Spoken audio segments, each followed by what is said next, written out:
బతుకు అవసరమా? బిడ్డ బ్రతికుండడం మన అదృష్టమే కదండి. ఆడంగులకు నోళ్ళొచ్చాయంటే అది చాలు. అది చాలు మనమేం పగొట్టుకున్నామో చెప్పడానికి.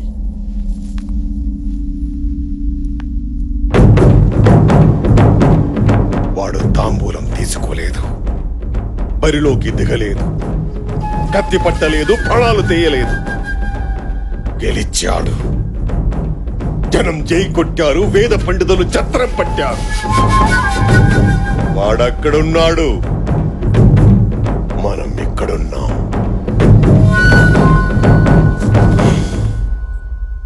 ఈ ప్రాణం అవసరమా?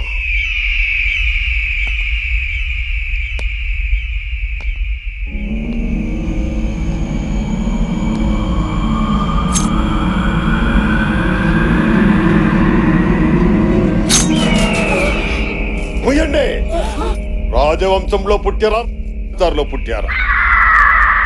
వాడికి పాడ కట్టొద్దు, పిండం పెట్టొద్దు. ఇంట్లో కుక్క చచ్చిందని అనుకోండి, ఈడ్చి పారేయండి. రాబోయే 14వ రోజే వాడిని బరిలో దించాలి. జై కొట్టిన జనాల ముందే వాడి తల కొట్టాలి.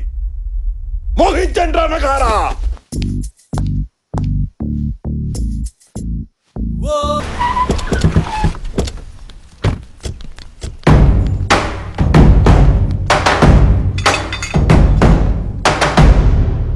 వీళ్ళందరూ మన చుట్టుపక్కల ఉన్న జమీందారులు బావా, మీ వంశానికి మద్దతుదారులు.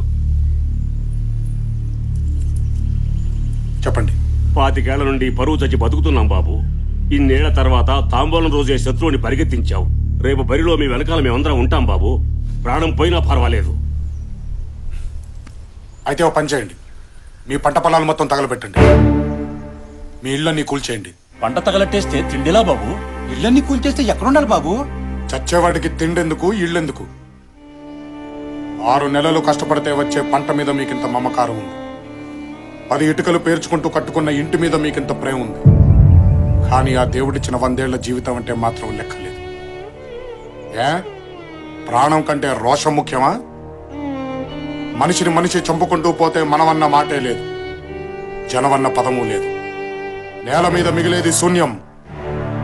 మీ పగని బ్రతికించడానికి ఆ శూన్యాన్ని సృష్టించొద్దు. ఇక నుంచి ఈ ప్రాంతంలో తాంబూలాలు లేవు, తన్నుకోడాలు లేవు. ఎవరి బ్రతుకులు వారు బ్రతకండి. నీ ఆలోచన మంచిదే బాబు, మాకు బతకాలనే ఉంది, కానీ అవతల వాడికి లేదు.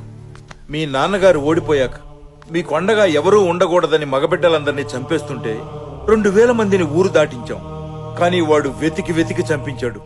అందులో ఎందరు మిగిలారో తెలియదు. మీరొచ్చాక కూడా ఈ దిక్కుమాలిన బతికే బతకమంటారా?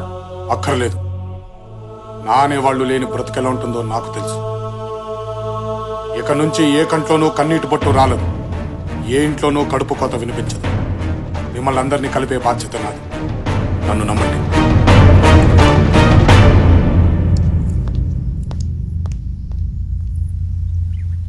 నాన్న, వీడు నా బిడ్డేనా?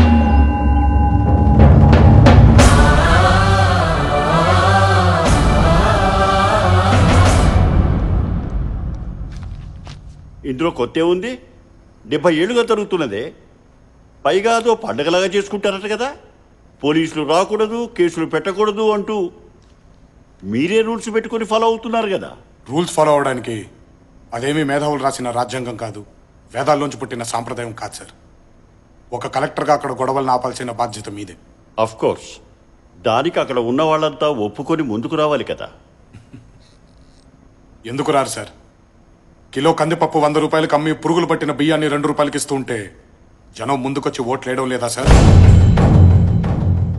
నీళ్లు లేకపోయినా ప్రాజెక్టుల పేరు చెబితే ఎగురుకుంటూ వచ్చి జెండాలు పట్టుకుని తిరగడం లేదా సార్? మీ జీవితాలే మారిపోతాయి అని అరచేతిలో ఫ్యాక్టరీలు చూపిస్తే తల్లిలాంటి పొలాల్ని వదులుకోవడం లేదా సార్? మాయని ఈజీగా నమ్మే జనం కొంచెం కష్టపడితే మంచిని నమ్మరా సార్? నోళ్లు లేని కోళ్ల పందాల్ని రద్దు చేసినప్పుడు ఆనందపడ్డ ఈ జనం మనిషిని మనిషి చంపుకోవడం తప్పు అనంటే ఒప్పుకోరా సార్? ఇన్నేళ్లుగా మా ముందుకు ఎవ్వరూ రాలేదు. ఫస్ట్ టైం నువ్వు వచ్చావు.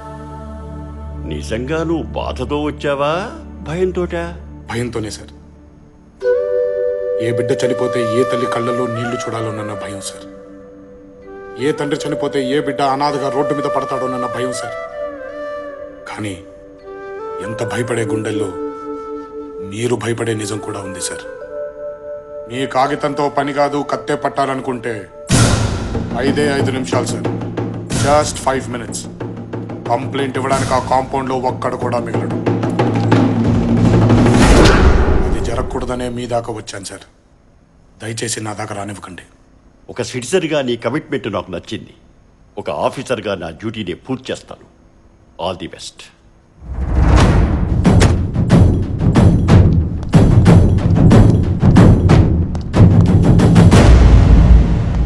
నమస్కారం సార్.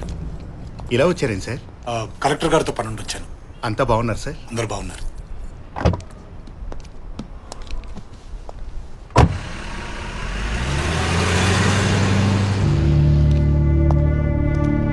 సార్ బండి రెడీ సార్. వాడికి సల్యూట్ కొట్టావేంట్రా? ఆయన వీరదుర్గం రాజావారి వారసుడు సార్. హైదరాబాద్ లో అనాథలా బతికిన వాడు వీరదుర్గం కోట్లకి ఎలా వచ్చి పడ్డాడు?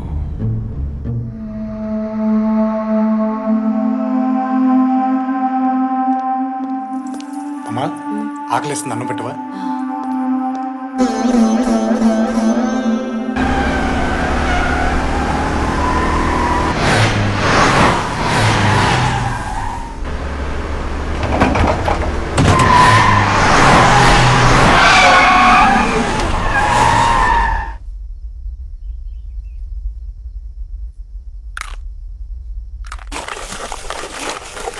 బావా, నీకు ఫీలింగ్ బాగా ఎక్కేసిందే.